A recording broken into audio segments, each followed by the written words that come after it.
And So you now, literally just got back?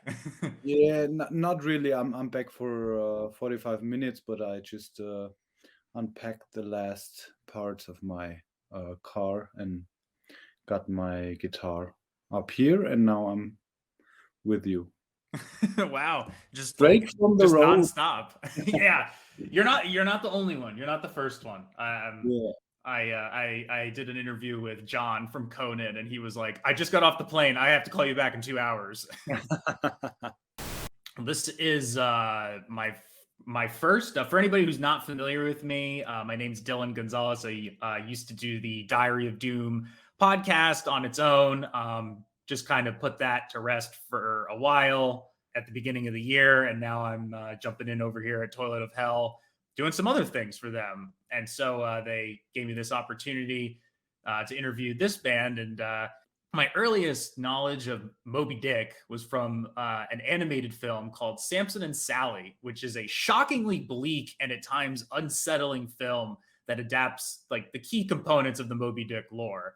And then it wouldn't be until high school that Moby Dick would rear his great white head again, as I told my friend I was going to do my sophomore English essay about the book.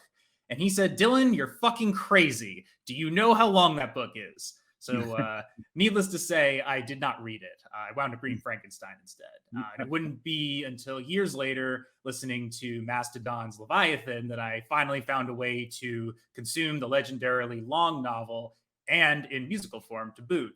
And then somebody decided we needed a lot more albums like that. So today I'm very stoked that my first real contribution to Toilet of Hell is speaking with Ahab, the nautical metal band from Germany, specifically Chris, who plays guitar in the band. Thanks for jumping right onto this interview after getting off the road. We were just saying before we got started that you've only been home for about 45 minutes. Yeah, but it's okay. It's nice to come back and have some talk about the new album. I mean, it's just out on Friday. It's totally fine to have some more interviews than on a normal weekend. Real quick, thank you to Jordan for putting me in touch with John Freeman over at Freeman Promotions and hooking this up. And so, I guess before we get into like the meat and potatoes of the conversation, how were the shows? How have people been reacting to the new album? For anyone that doesn't know, it's called The Coral Tombs, and it just came out this past Friday. Came out on Friday the 13th, right? Yes, on purpose, Interesting. of course. On purpose. You an obituary. Yeah, yeah. Well, it actually was only one show. It was the release show. We had the opportunity to play our first show in a church, which was amazing. I never thought it would be so amazing. Especially the lights in there are just, I mean, it was almost a spiritual thing to stand there, and the lighting guys managed to put some lights outside the church that were pointed. It was kind of spots that pointed to the mosaic windows, and I was standing there with the crowd in my back playing the last chords of the hunt, and they put on this light, and some meters above me suddenly Jesus came with the red light. Whoa. That was so amazing. And I mean, the show was sold out, and the people just bought merch like nuts. We never ever sold more merch than on this show. It was really, and I'm speechless about this show. It was so amazing, really. Well, I'm sure that people have been kind of clamoring for this for a little bit because it's been a few years since Ahab has put out an album. And, I'm a fairly recent convert to the band's, as I put it, oceanic assault on the ears. And one thing that I really appreciate about the band is how dynamic you are. And it sounds like Mm. when you just played in this church, it sounds like that really like helped to amplify the effect. I've thrown the term wide scale around a bit in regards to some bands who really take it to that level. And I think that fits the description, or I think that Ahab fits that description nicely. Everything that you do feels fresh and unique without losing a sense of who or what Ahab is. So, like, what do you think contributes to that? Like, what helps kind of maintain the identity of who you are? Because metal is definitely a genre where gimmicks get thrown around a lot. People, I'm going to be a death metal band that just sings about whatever, or I'm going to be, you know, this kind of brand of metal, and it's just gotten weirder and weirder and more like specific as the years have gone. What do you think helps keep it fresh and whatnot for you?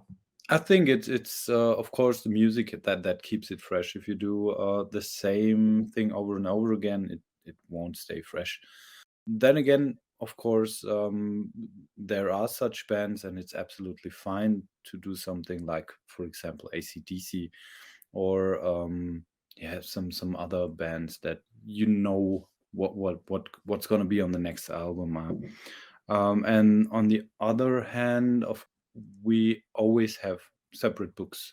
You have to change to get the right vibe for the book, of course. I mean, you it would be strange if the Call of the Wretched Sea would sound the same as the Coral Tombs, because it's just different books, of course. And third is, I think it's just some natural development from almost every band. I mean, if you're in it, it's not that it doesn't feel like it's that different, because you grow with it. It's the same if you meet your auntie when you were a little kid and she says, "Wow, you've grown that big," and for yourself, it's just like, well, I was that big yesterday. Yeah, it doesn't seem like things Yeah, change that much to you know within your perspective. I know that feeling, and I assume part of it too is as you moved on, you know, you wanted to like kind of take a little risk and go outside your boundaries. But there's plenty of spots on the Coral Tombs where you can hear those shades of early material on there, yeah, most definitely. certainly. Yeah. That's true. And I mean, of course, if you take the beginning of the album with kind of a blast beat, black metal intro, that was something we were aware of being something new for us. But then again, we wanted to do that for some years, because we're all fans of Disembowelment, for example, and they do that as well. So it doesn't feel that odd to us. Well, that was actually something that really struck me. And that's exactly what I wrote down in here when I was listening to it, because the album starts off so intensely. Like previous Ahab records, I feel like they've had a bit of a slow build to the opening track. But then this one, like you said, black metal, blast beats, like right away. But then it kind of comfortably falls into what I think is like quintessentially Ahab. And the record too is at times like quite beautiful to listen to, and it's that really nice balance between like this heavy intensity and these quieter melodic moments that makes it so successful. And it shockingly like zips right along for being over an hour long. I think personally speaking, Colossus of the Liquid Graves is probably my favorite track off of it. Definitely one of them. I mean, I like the whole thing. Yeah, I mean, Colossus is for me it almost has a kind of feeling of some parts of Alice in Change, for example. Mm-hmm. These chords were, which was done by Cherry Control very well, and we love this band. Probably that's a bit coming in there. And of course, I mean, if you have a video like the one for Colossus, it's many people see the video and then like the song more, because the video, at least I think, is amazing. They did a really great job on that video. Now, actually, I should have watched it before doing this interview, but I neglected to. So for anybody that hasn't, we can include a link to it in the episode post. What was on in the video, and like what do you think makes it so successful? For me, I always wanted to do a stop motion video. I love that, with real puppets and stuff like that. So there's no computer animation in there. It's real stop motion, and they built real puppets. And the story is about the fight with the giant squid in Mm-hmm. the books. So yeah. Oh, as in the giant squid from 20,000 Leagues Under the Yeah, Sea. yeah, yeah. Gotcha. Well, that sounds very cool.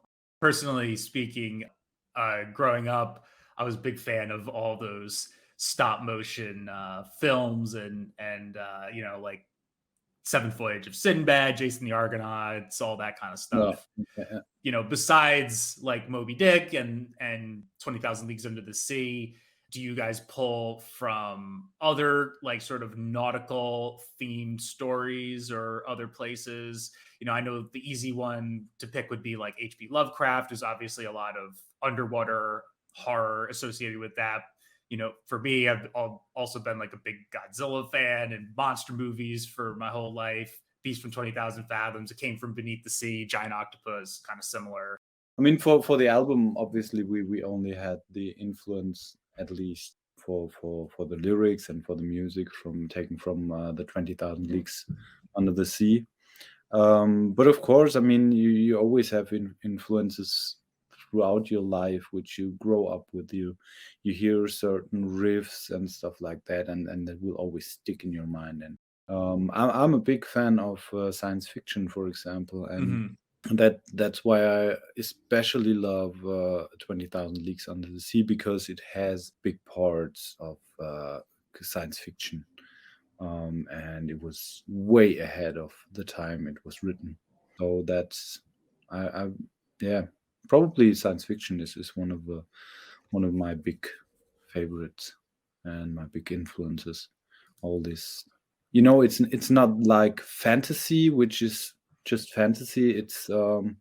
It always has some part of reality in it. That's why I like science fiction so much. It always has that aspect of that real world aspect of it where Yeah. it's kind of trying to say something about something that's going on right now. Maybe in the future, it's to be illustrated a different way, or it's commentating on, I don't know, political unrest or Yeah, social yeah, unrest or indeed. something like that.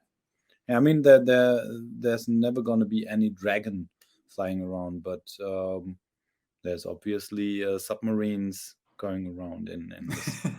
You know, that's what I like, and of course, I mean, there's so much more about 20,000 Leagues Under the Sea than this science fiction aspect. I mean, the character of Nemo, for example, is very interesting because although he's so in a way misanthropic, he used to be a philanthrope. I think he likes humanity, but he got fed up with all this civilized so-called civilization for him, and so that was one very important aspect for me picking that particular book. It's been a number of years since I've read it, but I had a couple different versions of it as a kid. I had like a small comic book I got from like a Wendy's, I think, and then I had this really nicely illustrated version of it as well. As a youth, made it a little bit, I guess, easier to digest. But I agree. I mean, I think the Nemo character is pretty interesting. You know, he's fed up with society. His family's been murdered by some foreign nation, and he can no longer trust. You know, he loves the planet, and it's sort of like there's like a saying in a Kevin Smith movie. This job would be great if it weren't for the people. Where it's kind of like, yeah, this planet would be great if it weren't for the people kind of fucking up everything. Like, I just want to learn and appreciate these things, but everyone is. It's kind of like a loose commentary, I guess, on like imperialism. Yeah, actually, my favorite character is also Professor Aronnax. He's so into science, and he really craves to see the underworld, everything he wanted to study. But at the same time, he knows if he goes on that journey, he never can leave again. And if he Hmm. leaves, it means death. That's the polarity of this guy, and it's I mean, I'm a big science fan as well. I used to study biologies for some years, and I'm still, yeah, I read many scientific stuff, and so that's my favorite character because he's so curious for life forms, and that's one of my favorite character. I like the dynamic too, like you said, where he in the name of science, like would it be in his best interest to just like stay aboard, or does he have to leave? And he's kind of at risk, one way or another, because he could reveal Nemo and the Nautilus to the world, and that could lead the world down a dark path, or he could be killed by Nemo's hand. It's definitely a good examination of like how far we are willing to take it in the name of something that we believe in or love. Yeah, I mean, cool story. Like I think you did a great job doing, giving paying tribute to it, but also adapting it in a way that feels very very unique. I can't think of another, or there are a lot of bands that have taken literary references and literary inspiration, sort of done their own thing with it, but this feels like it really fits the mold well. It's almost like you've provided a soundtrack to the novel. Which actually, I had a question: would you ever want to see your music used in a film, because it is like perfectly cinematic? Oh yes, of course. I mean that was something I just talked I think last week with some journalists as well. It would be awesome. I mean, if there's any producer or someone who has the power to ask us if we're gonna do a soundtrack for a film, that would be awesome. Of course, we would love to do that, but it didn't happen yet, unfortunately. Whenever they get around to doing that at the Mountains of Madness adaptation, they should hit up Ahab. I think that would be pretty perfect for that. Yeah, probably. In regards to the album, what was it like putting this record together, given that it's the fifth entry in discography? Did you face challenges doing so? Like, was it held up because of the pandemic? Undoubtedly every band was affected by that, across the planet. Well, I mean, not really. Kind of, yes, but we wanted to do that album for, I think, 4 years, but it never happened because in between the Bolts of the Glencarry came out, we had one child within the band members. Now we have six child, so that that's what happened in between, and we played quite some shows live, and you have to rehearse for the live shows, of course, and we didn't have that much time. That's most of the story about taking 8 years. Mhm. And on the other hand, we had some other ideas, and we went for them. It was more a concept about the ships that took the slaves from Africa to America, but we didn't find the book for that. Mhm.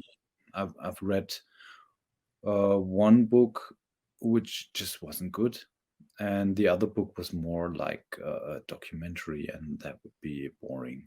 We put that aside, and then we thought about what can we do, and then we reread actually 20,000 Leagues Under the Sea, and then we started to write music. I think it was 3 years from then to the final album.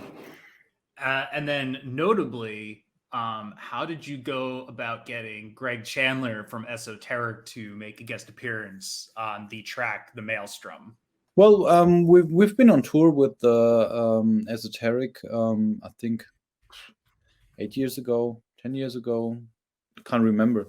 And the guys are just friends of ours nowadays. And we thought about who's gonna do the Maelstrom better than Greg, because I mean, if you know Esoteric, he has these weird effects on his voices, and it really Mhm. psychedelic and gurgling, and this just seemed perfect for a Maelstrom vocal appearance. And I just dropped him a mail and asked him, and of course, he said, of course, it would be an honor.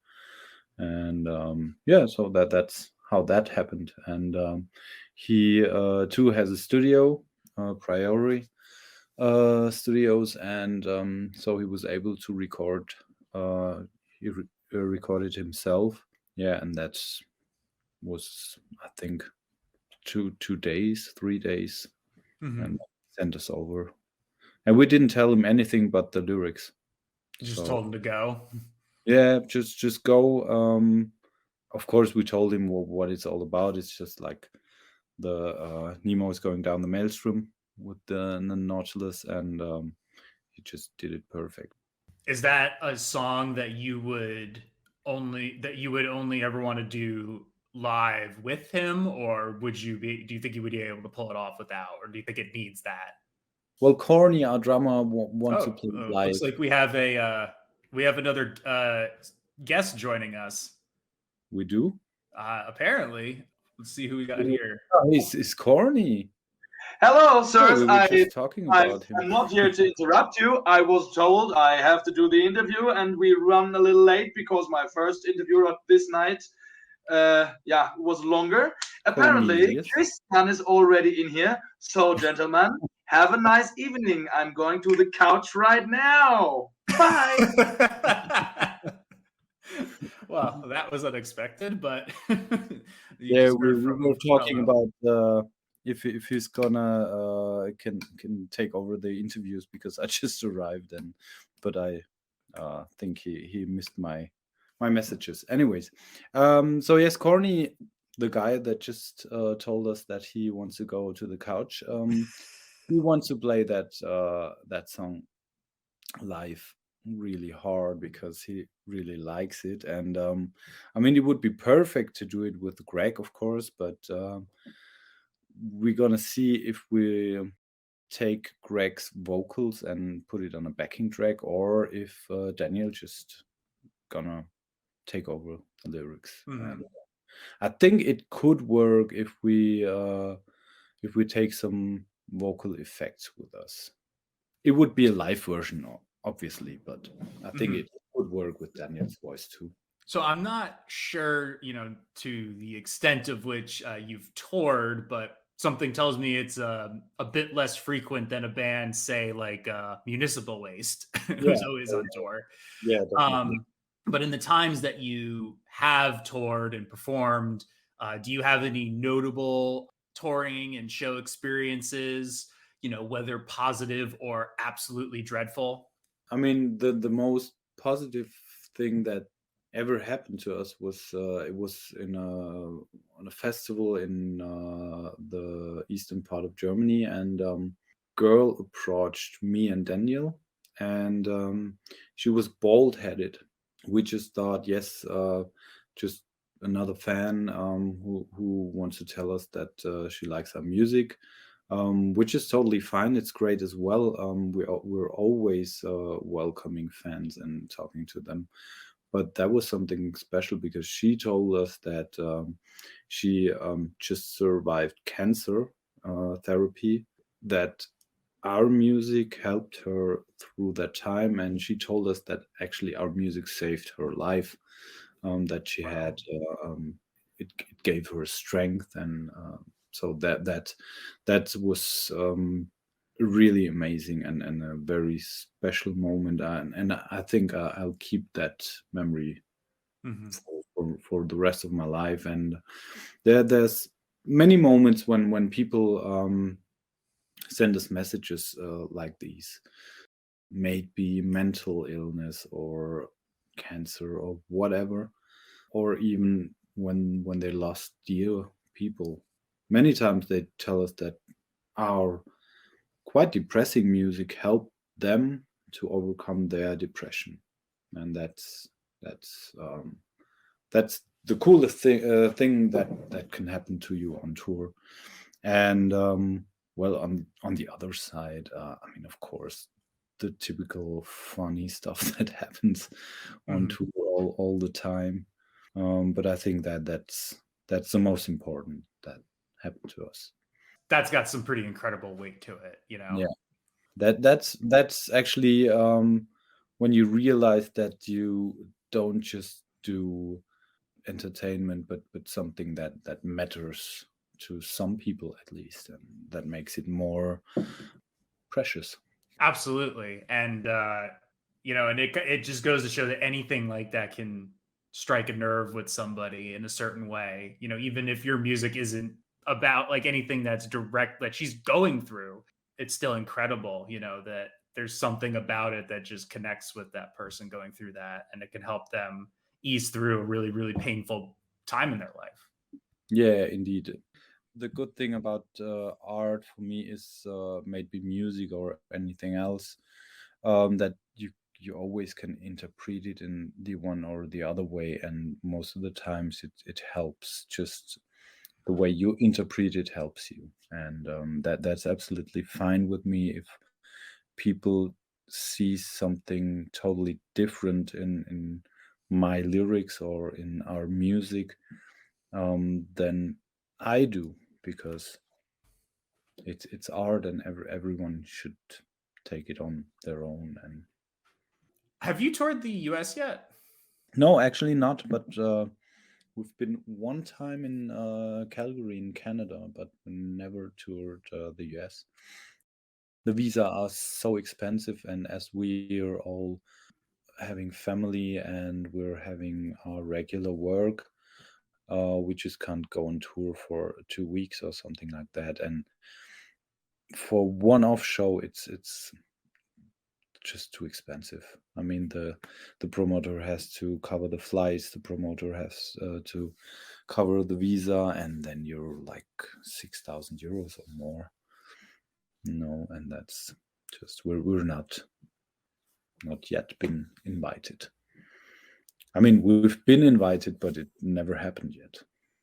Right. It's like logistically, and Yeah, even before 2020, it was getting like the whole visa thing just makes everything so dicey. There have yeah, been plenty of upsets at festivals where bands have to drop out due to visa issues. And then obviously international touring's probably a bit of a nightmare now. yeah, indeed. I do hope that happens one day, because I would love to see Ahab live. As someone who hasn't seen, band like Paradise Lost or Esoteric, like seeing you Yeah, with them would be really cool. That's provided they can get here too. I don't know. It'd be kind of cool if like Mastodon did an anniversary tour of Leviathan. You could do like a double bill. That would be kind of neat. that would be great. Um, I would be very into that. Yeah, I don't know. I don't know if there's any bands or festivals that you would like to perform with or perform at. I just hope that it happens one day. Otherwise, I'm gonna have to Yes. make a trek out to Europe.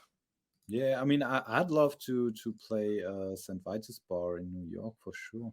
Oh, please do. I'm Yeah, right here. that would be awesome.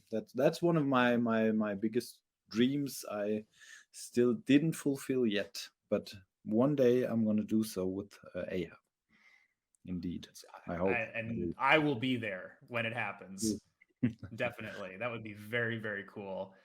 Well, given that we're very early in the year, did you have any favorite albums from 2022? Is there anything that you're looking forward to this year?